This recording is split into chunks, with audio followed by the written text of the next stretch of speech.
Halo, apa kabar? Salam jumpa pemirsa. Senang sekali Nusa Tenggara Timur hari ini kembali hadir menjumpai Anda. Sejumlah informasi menarik dan teraktual dari berbagai daerah di Nusa Tenggara Timur telah kami siapkan untuk Anda. Dan pemirsa, untuk mengawali perjumpaan kita berikut cuplikan berita utama. Sebanyak 714 jamaah haji asal NTT diterbangkan secara bertahap ke embarkasi Surabaya. Penyebaran kasus rabies di Kabupaten Timur Tengah Selatan meningkat secara signifikan hampir di seluruh wilayah. Sejumlah bahan pokok mengalami kenaikan harga yang drastis di Kabupaten Belu, salah satunya adalah telur ayam.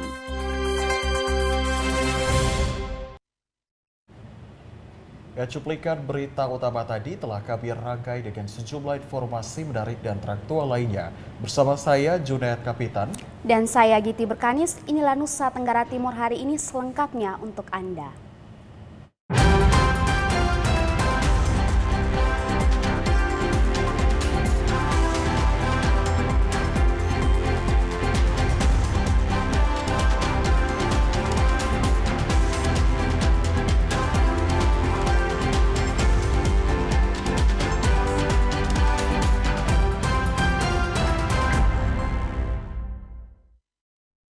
Kita ikuti informasi yang pertama, pemirsa. Puluhan jamaah haji asal Kabupaten Belu, Nusa Tenggara Timur dilepas secara resmi oleh pemerintah daerah Kabupaten Belu.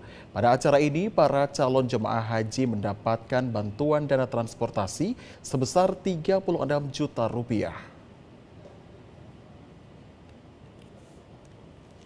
Beginilah suasana pelepasan calon jemaah haji asal Kabupaten Belu bertempat di Aula Kantor Kabupaten Belu. Para calon jemaah haji ini dilepas secara resmi oleh Bupati Belu dan dihadiri kepala serta staf kantor Kementerian Agama Kabupaten Belu. Untuk kuota calon jemaah haji asal Kabupaten Belu tahun ini sebanyak 18 orang. 2 orang diantaranya menunda keberangkatan karena alasan hamil dan satunya menunggu keberangkatan bersama suami. Untuk calon jemaah haji ini rata-rata berprofesi sebagai pedagang dan sisanya merupakan ASN. Untuk calon jemaah haji tertua dari Kabupaten Belu berumur 77 tahun serta yang termuda berusia 29 tahun. Rombongan jemaah haji ini akan diberangkatkan dari Atambua menuju Kupang untuk selanjutnya menuju Surabaya dan diterbangkan ke Tanah Suci Mekah. Diharapkan para calon jemaah haji ini dapat menunaikan ibadah haji dalam keadaan sehat selama berada di Tanah Suci. Ibadah haji merupakan rukun Islam kelima yang menjadi dambaan setiap umat muslim untuk menjalankannya. Diharapkan dalam menjalani ibadah haji di Tanah Suci dapat berjalan dengan lancar. 10 tahun. Kalau dari 10 tahun ini persiapannya apa-apa saja Pak? Persiapannya semakin baru terlambat karena gara-gara corona 2 tahun, ada corona 2 tahun. Kalau untuk dari pembiayanya berapa kali ini berangkat hajinya Pak? Ada kemarin itu umum semua aja itu tulis ada berapa tambahan itu. Kemarin berapa bayarnya Pak? Pembiayaannya itu? Pembayaran pertama cuma 25 juta, ada tambahan sekitar 31. Jadi 51 juta ya? Ya, itu 55 juta. Untuk kita di embarkasi Surabaya itu 55 juta 900-an. Sedangkan untuk nilai yang disetorkan oleh jemaah haji itu 30 juta 900. Ini para jemaah haji ini rencana diberangkatkan kapan ini? Hari Senin, tanggal 12. Ini masuk dalam kloter apa Pak? Kita masuk kloter 61 embarkasi Surabaya. Belu menyatakan para jemaah haji masuk dalam kloter 60 embarkasi Surabaya yang akan berangkat ke Mekah pada 15 Juni besok. Dari Kabupaten Belu, Andri Witak, TVRI NTT. Ya pemirsa, sebanyak 714 jamaah haji asal Nusa Tenggara Timur diterbangkan secara bertahap ke embarkasi Surabaya untuk selanjutnya diberangkatkan menuju Tanah Suci melalui beberapa kelompok terbang. Sebanyak 714 jemaah haji asal Nusa Tenggara Timur diterbangkan secara bertahap ke embarkasi Surabaya untuk selanjutnya diberangkatkan menuju Tanah Suci melalui kloter 60, 61 dan kloter gabungan dari seluruh Indonesia. Menurut Kepala Bidang Haji dan Bina Masyarakat Islam Kantor Wilayah Kementerian Agama Nusa Tenggara Timur, Haji Hasan Manuk, jamaah dari NTT akan masuk seluruhnya di Asrama Haji Surabaya pada sore tanggal 14 Juni 2023. Dan akan diterbangkan menuju Tanah Suci pada tanggal 15 Juni 2023. Menurut rencana, Gubernur NTT Victor Bung Tilu Leskodat akan melepas keberangkatan para jamaah di Asrama Haji Surabaya.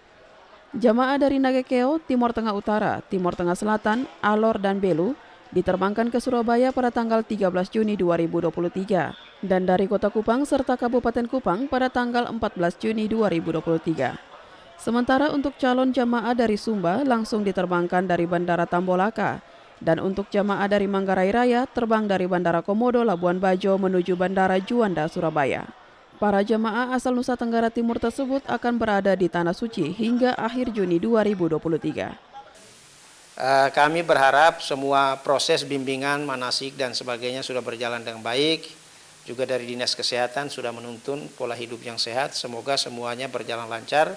Dan jamaah haji Nusa Tenggara Timur tetap melaksanakan ibadah sesuai tuntunan dan bimbingan sehingga semuanya berangkat dalam keadaan sehat, insya Allah kembali juga dalam keadaan sehat sampai di Nusa Tenggara Timur. Agung Pras, Kristodapo, TVRI NTT.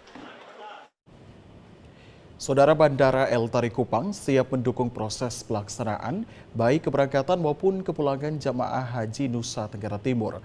Hal ini dibuktikan dengan kolaborasi dan kesiapan bandara dalam melayani jamaah selama proses berlangsung.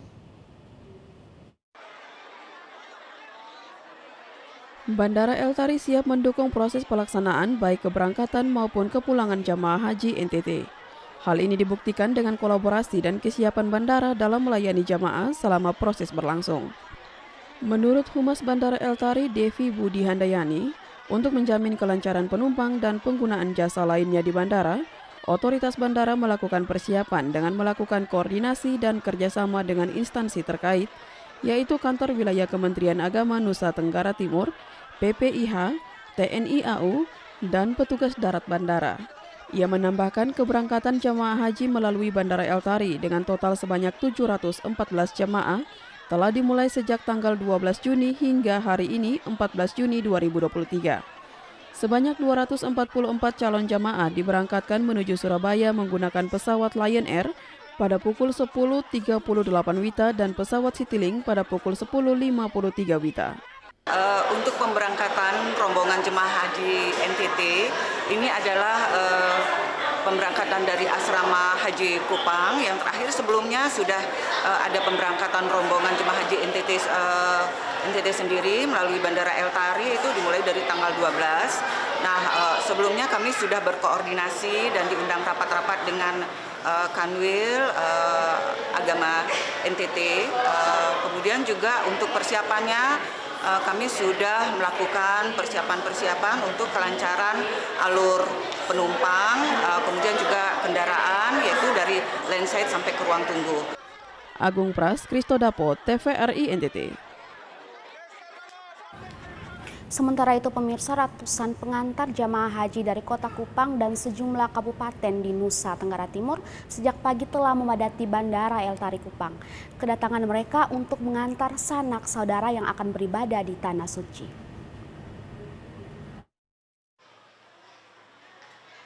Ratusan orang pengantar jamaah haji dari Kota Kupang dan daerah lain di NTT sejak pagi hari berbondong-bondong memadati Bandara El Tari Kupang. Kedatangan para pengantar tersebut untuk melepas sanak saudara yang akan beribadah haji di Tanah Suci. Suasana bandara yang biasanya sepi berubah ramai sejak keberangkatan jamaah haji beberapa hari terakhir. Terlihat para petugas dibantu oleh aparat TNI sempat mengalami kewalahan dalam melakukan pengaturan jalur masuk para jamaah haji.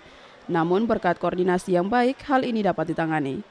Puncak keberangkatan jamaah haji di NTT dilakukan pada hari Rabu 14 Juni 2023 sebanyak 250 jamaah dari total 714 jamaah yang diberangkatkan melalui Bandara El Tari. Setelah dilakukan pelepasan oleh pemerintah Kota Kupang, Para jemaah haji diberangkatkan menggunakan bis dari asrama haji menuju bandara. Setibanya di bandara, para jemaah haji disambut pelukan bahagia dari keluarga yang rela menunggu sejak pagi. Suasana berdesak-desakan tak mengurangi semangat para jemaah untuk memasuki pintu ruangan tunggu. Abdul Syukur, salah seorang pengantar jemaah haji asal Kabupaten Flores Timur, mengatakan dirinya bersama keluarga besar datang untuk mengantar sanak saudara yang akan beribadah haji ke Mekah. Untuk kedatangan ke bandara ini dalam rangka pengantaran calon jemaah haji asal Flores Timur. Itu kurang lebih sekitar 8 orang. Itu keluarga? Keluarga dengan tetangga. Bapak hadir di sini dari jam berapa? Dari jam 5. Harapannya ke depannya ya mudah-mudahan berangkatnya dengan selamat, kembalinya pun dengan selamat. Sementara Syahrir Guhir, pengantar asal Kota Kupang, mengatakan dirinya hadir bersama puluhan keluarga dan telah melakukan persiapan sejak pagi untuk mengantar orang tuanya untuk beribadah. Saya hanya berharap ibu orang tua saya itu bisa nasihat selalu, tidak boleh sakit, dan Allah mudah-mudahan meridhoi ibu saya untuk sehat dan melakukan ibadah haji dari awal sampai akhir dan kembali ke Kupang dengan selamat, dan semua masyarakat terkhususnya Kota Kupang juga yang berangkat hari ini menjadi haji yang mabrur, hajjah dan haji yang mabrur, dan masyarakat semua Kota Kupang diberikan kesehatan dan kembali dengan selamat. Kristo Dapo, TVRI NTT. Pemirsa, sejumlah informasi menarik dan teraktual lainnya masih akan kami hadirkan usai jeda pariwara berikut. Untuk itu tetaplah bersama kami.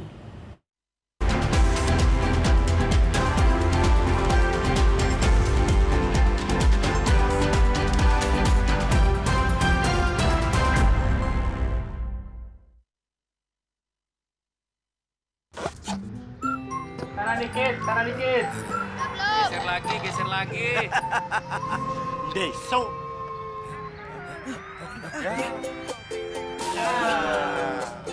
Deso. Ya. Deso.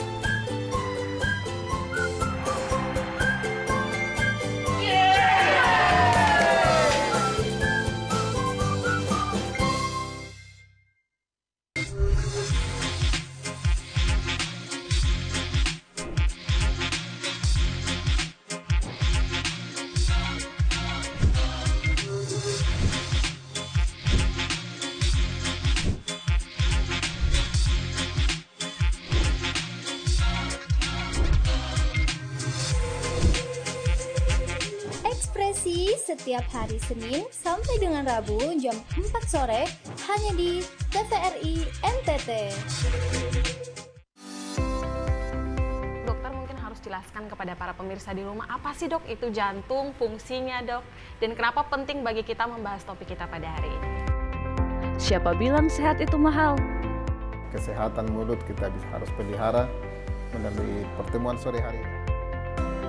Dapatkan informasi baru seputar kesehatan di Solusi Sehat setiap Selasa pukul 15 WITA hanya di TVRI NTT, Katempung TV.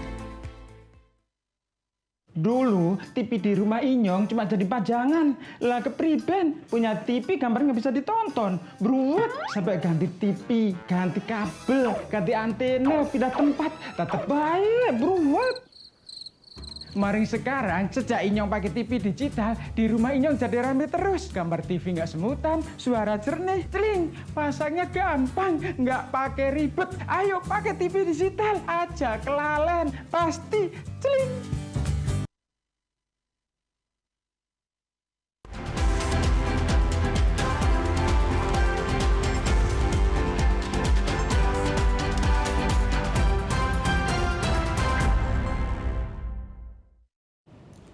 Terima kasih Anda masih bersama kami di Nusa Tenggara Timur hari ini. Kita ke informasi lainnya, pemirsa. Penyebaran kasus rabies di Kabupaten Timor Tengah Selatan meningkat secara signifikan di hampir seluruh wilayah. Pada Selasa 13 Juni 2023 kemarin, terjadi peningkatan 307 kasus. 3 orang meninggal dunia dengan sebaran di 90 desa dan 24 kecamatan. Untuk itu, Pemda TTS tetapkan status waspada pemantauan.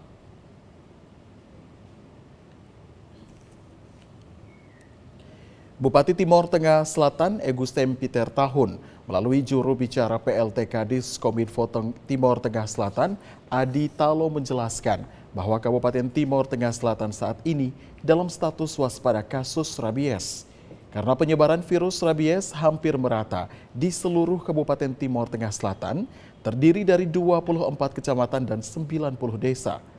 Hingga Senin 11 Juni 2023 malam, terdapat 270 kasus gigitan anjing rabies dan Selasa 13 Juni 2023 meningkat menjadi 307 kasus.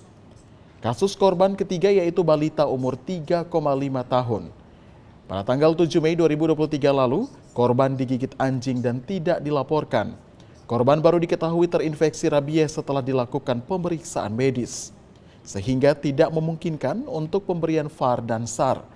Setelah dilakukan perawatan intensif selama kurang lebih 9 hari, korban akhirnya meninggal. Ia menghimbau kepada masyarakat untuk selalu waspada dengan mengkandangkan hewan dan segera lapor petugas untuk dilakukan VAR kepada hewan penyebar rabies maksud kami.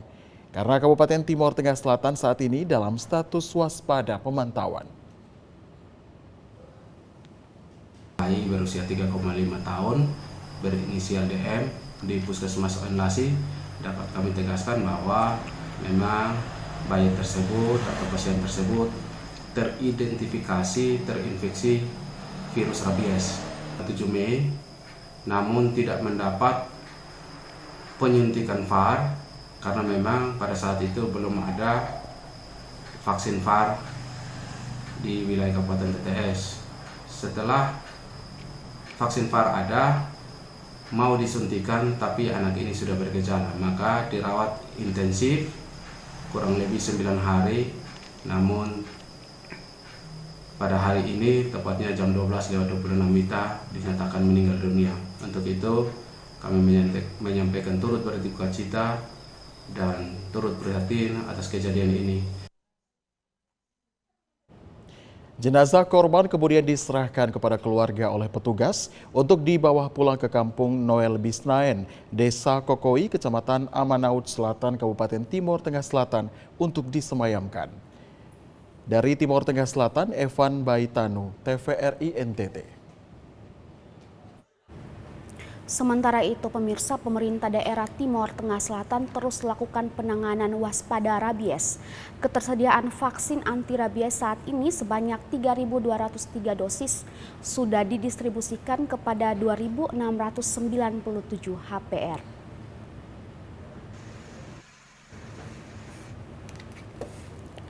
Pemerintah Kabupaten Timor Tengah Selatan dalam melakukan penanganan saat ini menetapkan 7 langkah strategis, yakni langkah pertama pembuatan posko darurat, langkah kedua komunikasi edukasi penyebaran informasi dan sosialisasi, langkah ketiga pemberian VAR dan SAR, langkah keempat pemberian vaksin rabies kepada hewan penyebar rabies, langkah kelima melakukan eliminasi selektif, langkah keenam melakukan eliminasi ke rumah-rumah warga, langkah ketujuh pemusnahan HPR oleh petugas. Distribusi pada HPR sebanyak 2.697 dosis vaksin rabies terdiri dari anjing 2.488 dosis, monyet 1 dosis dan sisanya kucing. Sedangkan untuk manusia sudah disuntikan 271 dosis dari 371 dosis. Khusus untuk vaksin SAR dari 800 dosis yang disediakan pemerintah, terdapat 26 vial sudah disuntikan kepada 3 orang. Masyarakat diharapkan harus tetap waspada dan segera melaporkan kepada petugas jika menemukan HPR yang memiliki gejala rabies. Ataupun masyarakat yang terkena gigitan anjing rabies segera melapor untuk dilakukan penanganan medis 1 kali 24 jam sebelum masa inkubasi virus menyebar di tubuh manusia selama 7 sampai 14 hari. Vaksin rabies kepada binatang pembawa HPR. Anjing sebanyak 2.488 dosis, kera 1, dan sisanya sebagian disuntikan kepada hewan kucing. Dan untuk vaksin kepada korban itu sendiri sudah sebanyak 271 vaksin yang disuntikan kepada korban dari 371 korban terkena gigitan anjing. Pantauan TVRI di Puskesmas Oinlasi, Kecamatan Amanatun Selatan, Selasa 13 Juni 2023. Warga yang terkena gigitan anjing rabies terus berdatangan dari 14 desa yang tersebar di Kecamatan Amanatun Selatan untuk mendapatkan vaksin anti rabies di Puskesmas Oinlasi, Amanatun Selatan. Dari Kabupaten Timor Tengah Selatan, Evan Baitano, TVRI NTT. Pemirsa, sebanyak 47 pekerja migran Indonesia asal Kabupaten Malaka meninggal di luar negeri. Jumlah PMI yang dipulangkan tersebut merupakan PMI non-prosedural atau ilegal.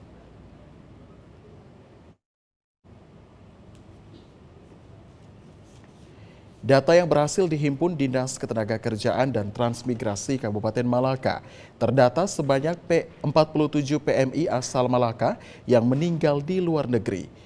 Jumlah tersebut berasal dari tahun 2022 sebanyak 34 kasus dan hingga Juni 2023 sebanyak 13 kasus, termasuk 1 jenazah yang masih dalam proses pemulangan ke Kabupaten Malaka. Kepala Dinas Naker Trans Vincentius Babu melalui Kepala Bidang Pelatihan dan Penempatan Tenaga Kerja pada Dinas Naker Trans Kabupaten Malaka, Maria Serafina Luruk Seran mengatakan, terkait tindak pidana perdagangan orang, Kabupaten Malaka mendapat peringkat 1 atau paling banyak kasus kematian PMI di Provinsi Nusa Tenggara Timur. Pihaknya mengaku jenazah PMI yang dipulangkan ke Kabupaten Malaka merupakan PMI yang berangkat secara non-prosedural atau tanpa diketahui pemerintah Kabupaten Malaka. Para PMI yang dipulangkan ini pun sudah bekerja di luar negeri di atas 5 tahun. Ia menambahkan, guna mencegah kasus PMI yang berangkat secara non-prosedural, pihak Dinas Naker Trans Kabupaten Malaka telah membentuk Satgas Perlindungan Pekerja Migran Indonesia asal Kabupaten Malaka yang bekerja di luar negeri. Namun seiring berjalannya waktu, Satgas ini tidak menjalankan tugas dengan baik karena terkendala anggaran. Untuk tahun 2022 itu ada 34 kasus. Sedangkan untuk 2023 sampai dengan hari ini ada 1 jenazah yang belum dipulangkan, sementara proses itu 13 orang. Tapi Bapak Ibu sekalian, saya mau tegaskan bahwa yang pulang dalam bentuk jenazah, minta maaf, itu kebanyakan PMI non-prosedural yang berangkatnya sudah di atas 5 tahun. Serafina menambahkan, bagi jenazah PMI yang dipulangkan ke Nusa Tenggara Timur, terutama ke Kabupaten Malaka, Dinas Naker Trans selalu berkonsultasi dengan Balai Pelayanan Perlindungan Pekerja Migran Indonesia Provinsi Nusa Tenggara Timur. Sesuai dengan Undang-Undang Nomor 1 Tahun 2017, kasus TPPO membutuhkan kolaborasi antara pemerintah daerah dengan aparat kepolisian. Dari Kabupaten Malaka, Yosman Seran, TVRI NTT. Ya pemirsa, Bupati Malaka Simonahak mengajak awak media untuk membangun kerjasama guna mengontrol dan mengawasi masyarakat agar tidak tergiur dengan rayuan dan janji manis pelaku perdagangan orang.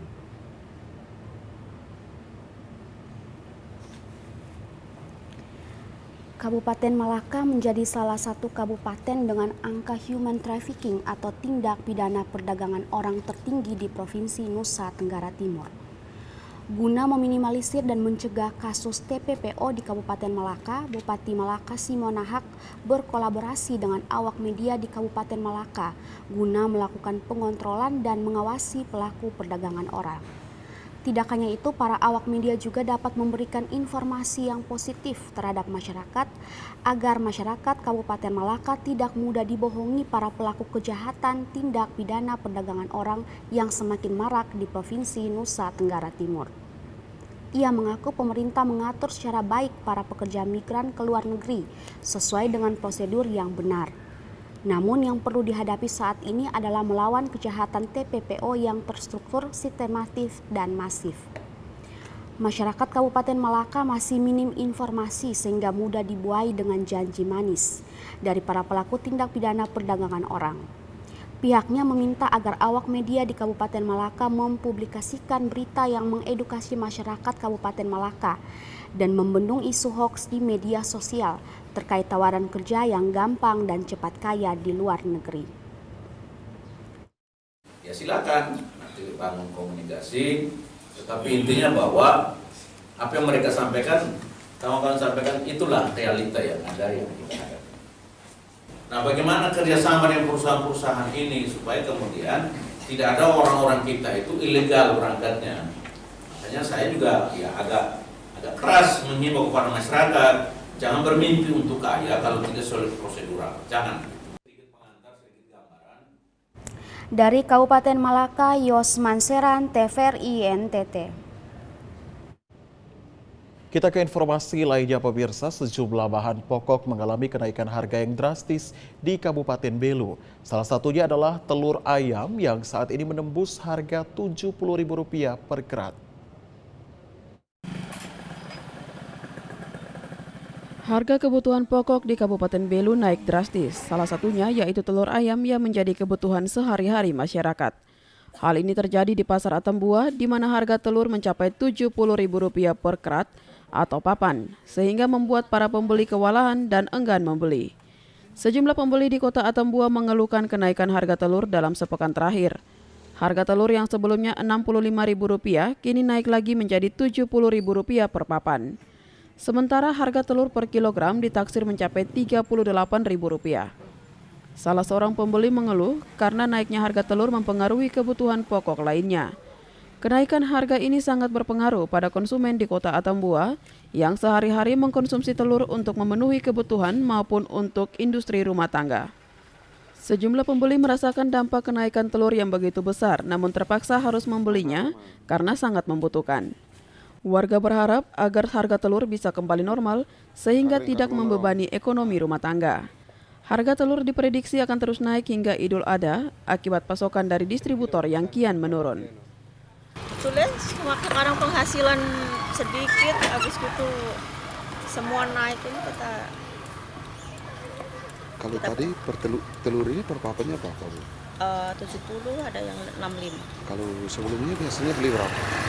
63, 62. Ada pengaruh tidak naik begini? Iya, pasti. Kenaikan harga telur sangat berdampak pada pengeluaran belanja warga untuk pemenuhan kebutuhan rumah tangga. Ya, pengaruh.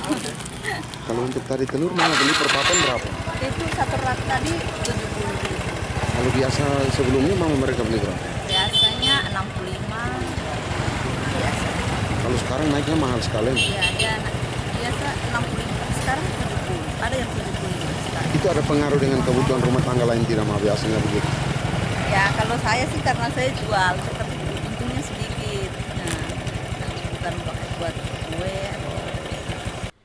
Kenaikan harga telur ini berpengaruh juga terhadap harga eceran, di mana warga yang datang membeli di pihak distributor terpaksa menjualnya kembali dengan harga yang tinggi agar tidak mengalami kerugian. Dari Kabupaten Belu, Andri Witak, TVRI NTT. Ya pemirsa, Badan Meteorologi, Klimatologi dan Geofisika atau BMKG Stasiun Klimatologi meminta warga Nusa Tenggara Timur untuk mewaspadai potensi terjadinya El Nino. Berdasarkan pantauan BMKG, El Nino semakin menguat sehingga akan memicu kekeringan akibat minimnya curah hujan. Kondisi ini juga akan berdampak pada ketersediaan air dan juga berpotensi meningkatnya potensi kebakaran hutan dan lahan.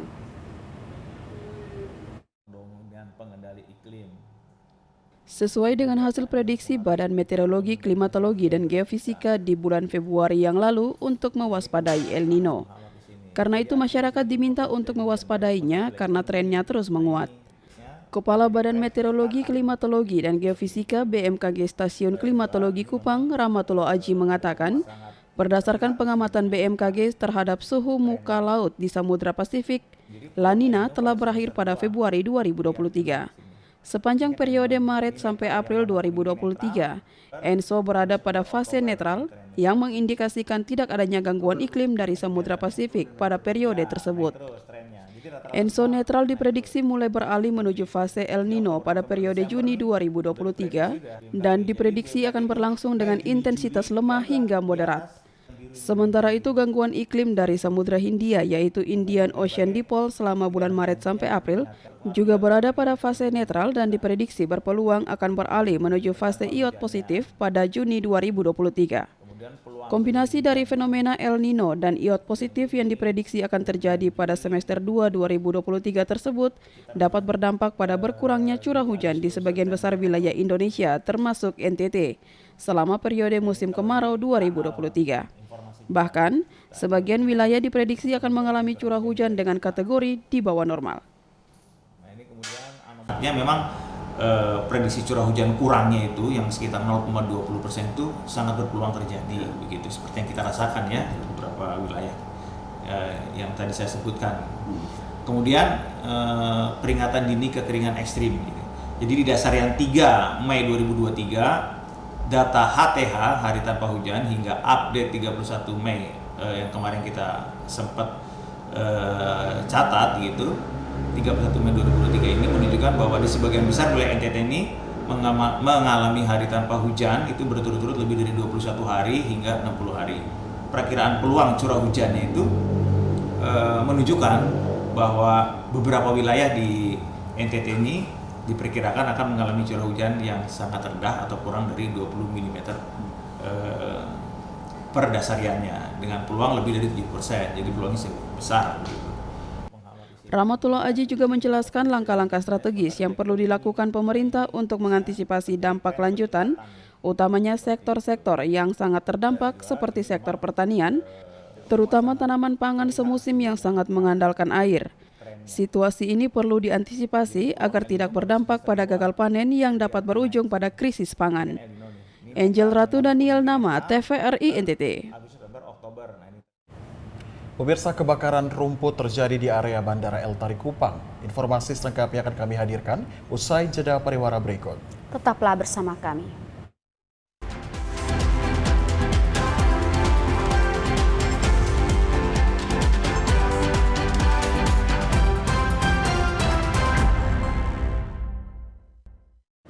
Pemirsa, terima kasih Anda masih bersama kami di Nusa Tenggara Timur hari ini.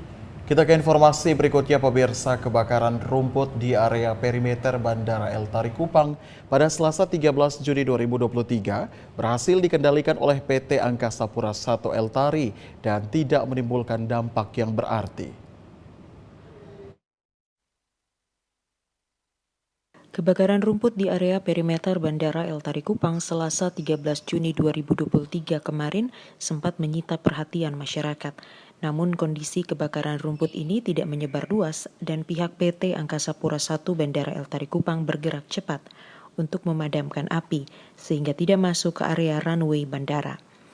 General Manager PT Angkasa Pura I Bandara El Tari Kupang, Inyuman Nurohim mengatakan, api yang muncul berasal dari gesekan rumput kering di area pagar bandara dan kawasan penduduk atau disebut area perimeter. Namun api berhasil dipadamkan sekitar pukul 14.00 waktu Indonesia Tengah.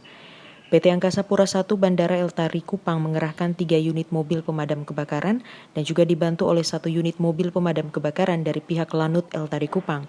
Untuk mencegah hal serupa terjadi, PT Angkasa Pura I Bandara El Tari Kupang akan membangun kesiapsiagaan, memotong rumput area bandara dan berkoordinasi dengan masyarakat sekitar area perimeter bandara sehingga tidak melakukan aktivitas yang menimbulkan munculnya api.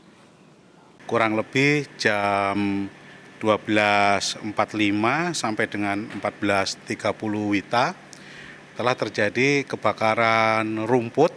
Memang awalnya ada di sebelah timur di runway 26, tapi tidak di area runway ya, itu ada di area perimeter bandara di pagar, tidak menimbulkan gangguan operasional yang secara berarti. Terkait dengan keberangkatan ada 2 pesawat yang terdampak, yaitu Garuda tujuan Surabaya dan pesawat Lion Air tujuan Denpasar dengan mobil pemadam kita sebanyak kurang lebih 3 unit, kemudian dibantu 1 kendaraan pemadam dari Lanut El Tari Kupang dan timnya gitu. Kebakaran rumput kering di perimeter bandara yang berhasil dikendalikan dengan cepat tidak menimbulkan dampak yang berarti, namun memang sempat menunda waktu penerbangan dari 2 pesawat tujuan Surabaya dan Denpasar yang hendak lepas landas. Untuk jadwal landing pesawat tidak terganggu karena pada saat itu tidak ada trafik untuk pendaratan pesawat. Esther Siubelan, Adimata Ratu, TVRI NTT. Pemirsa, Gubernur Nusa Tenggara Timur Victor Bung Tilu Leskodat meminta seluruh elemen masyarakat mendukung pembangunan geotermal Ulumbu oleh PLN. Hal tersebut guna mendukung program nasional menuju energi baru dan terbarukan.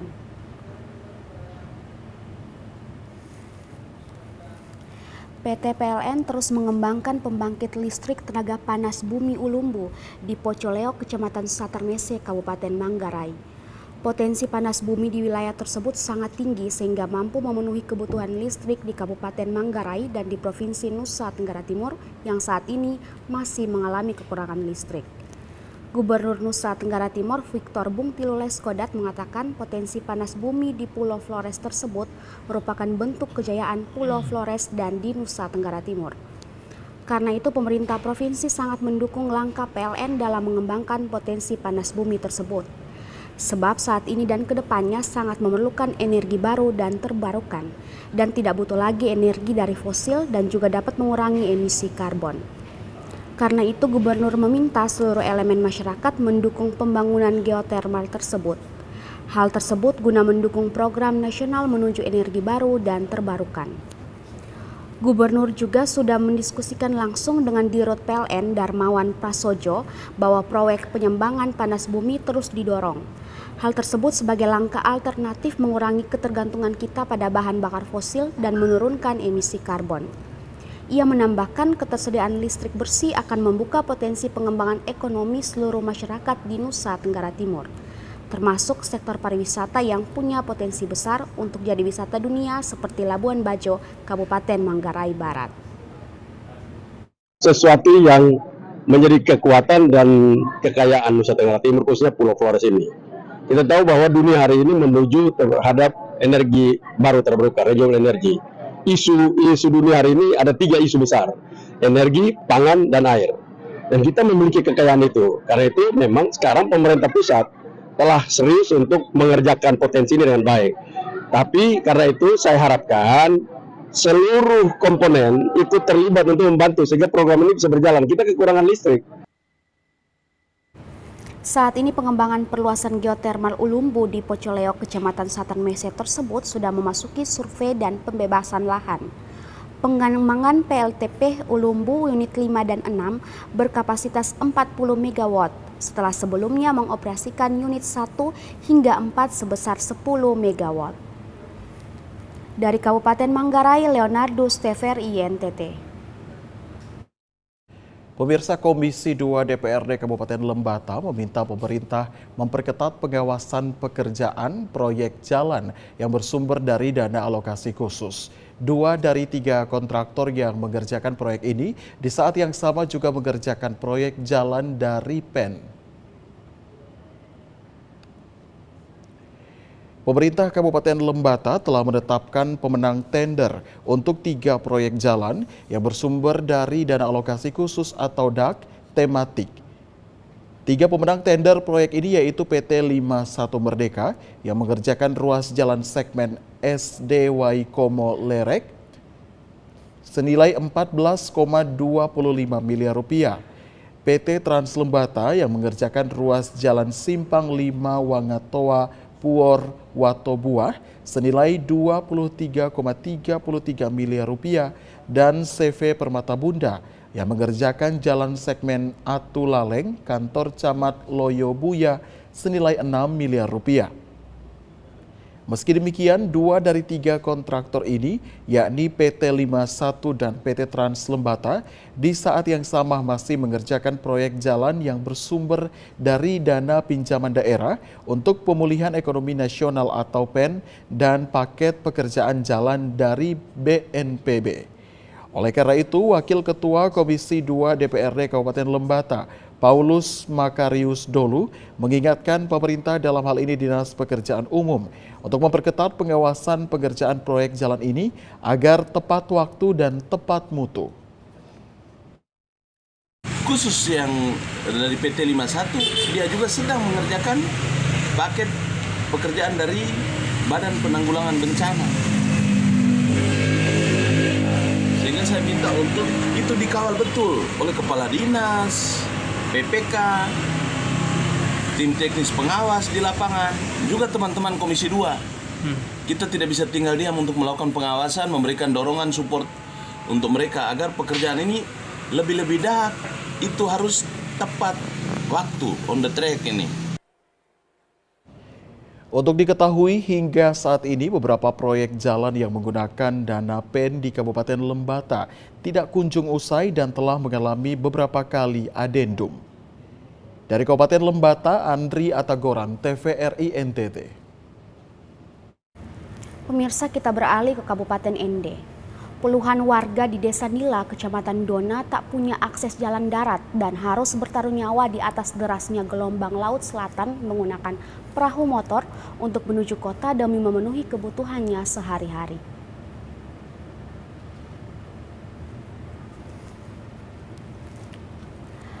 Beginilah kondisi yang dialami warga Desa Nilai, Kecamatan Dona. Sejak puluhan tahun lalu, mereka harus bertaruh nyawa demi menuju kota menggunakan perahu motor.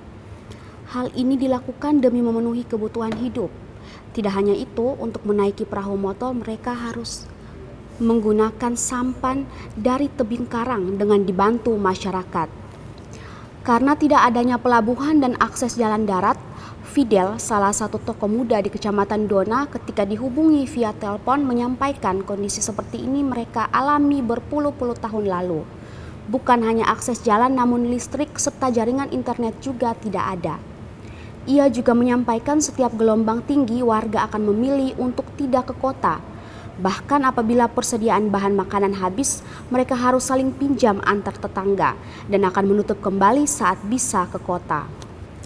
Kepala Desa Nila, Torres Sado, ketika dihubungi menyampaikan kondisi ini sudah sejak lama. Pihaknya tidak bisa menggunakan dana desa untuk membuka akses jalan karena membutuhkan anggaran yang besar. Hal yang sama juga untuk membangun pelabuhan, karena anggaran dana desa sangat tidak mencukupi. Ia juga menyampaikan kondisi ini sudah dilaporkan ke pemerintah, baik melalui Musrenbang Cam maupun secara lisan, namun belum ada tanggapan hingga saat ini. Ia berharap kondisi ini bisa dilihat dan direspon oleh pemerintah tingkat atas, sehingga masyarakat bisa merasakan pembangunan yang berkeadilan. Dari Kabupaten Ende, Obitani, TVRI NTT. Ya, pemirsa, warga Desa Bunga Muda, Kecamatan Ile AP, Kabupaten Lembata, menolak untuk direlokasi ke pemukiman baru. Menurut mereka, relokasi ini berdampak pada mata pencaharian warga yang selama ini terus terjaga.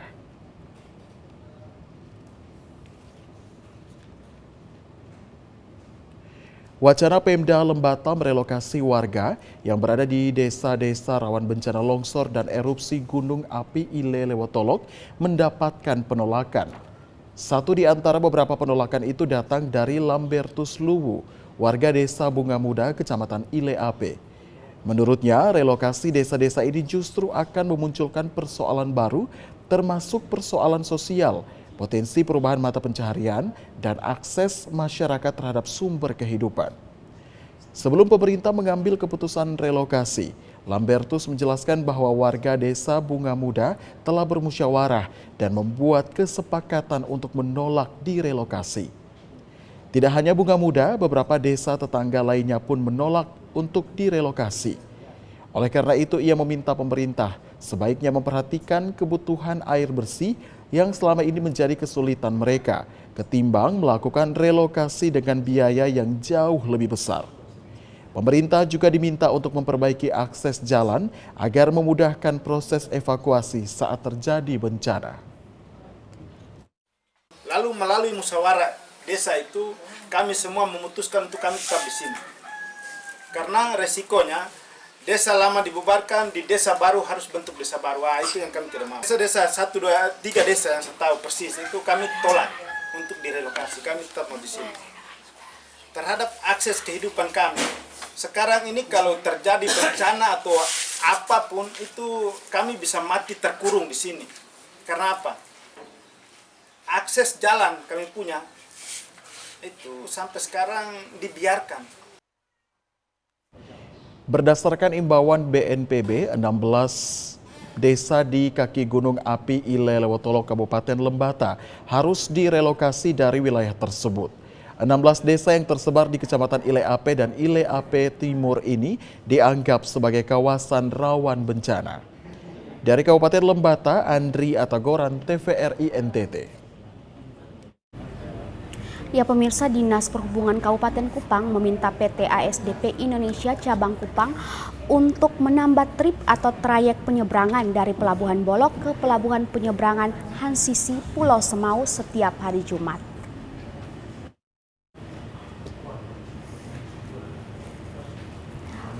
Penyeberangan feri milik PT ASDP Indonesia Cabang Kupang saat ini menjadi penyeberangan alternatif masyarakat Pulau Semau. Setiap hari penyeberangan feri ke Pulau Semau sebanyak 1 trip dan pada hari Sabtu dan hari Minggu sebanyak 2 trip penyeberangan, yakni pada pagi dan sore hari. Hal tersebut belum cukup karena tingginya minat masyarakat untuk menyeberang dengan jasa ASDP tersebut.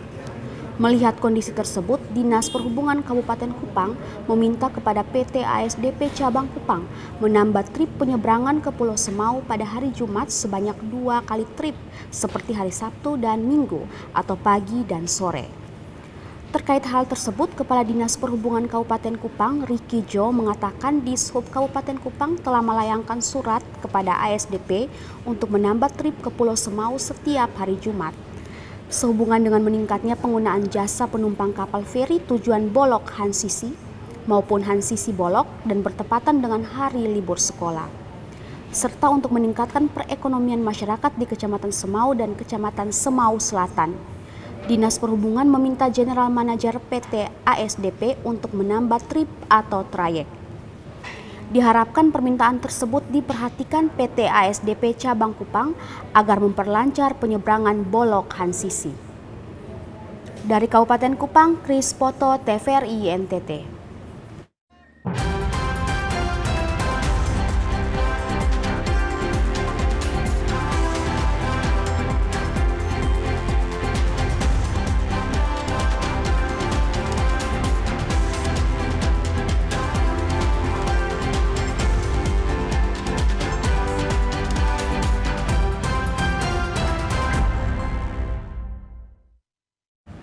Pemirsa, informasi tadi sekaligus mengakhiri perjumpaan kita kali ini.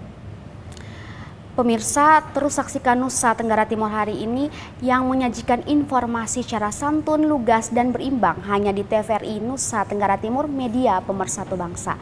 Akhir kata, saya Giti Berkanis. Ya, dan saya Junet Kapitan mewakili seluruh kerabat kerja yang bertugas mengucapkan terima kasih atas perhatian Anda. Selamat melanjutkan aktivitas Anda dan sampai jumpa.